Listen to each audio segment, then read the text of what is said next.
Viral, para mahasiswi kebidanan bantu angkat mobil yang terjebak masuk lubang saat banjir. Beredar sebuah video yang memperlihatkan beberapa mahasiswa kebidanan yang membantu mobil saat terjebak di lubang saat banjir.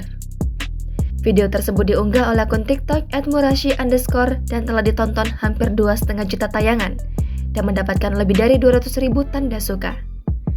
Dalam video tersebut, awalnya terlihat sebuah mobil Toyota Avanza berwarna hitam yang terjebak masuk lubang karena banjir.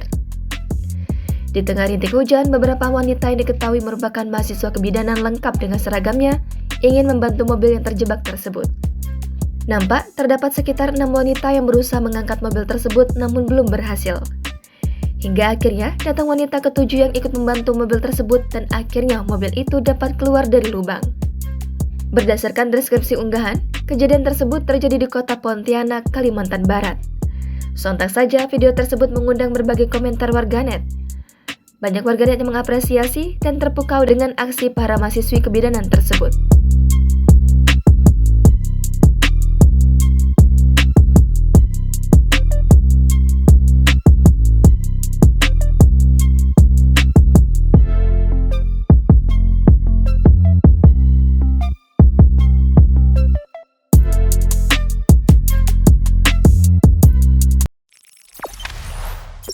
Jangan lupa subscribe, share, komen, dan like ya!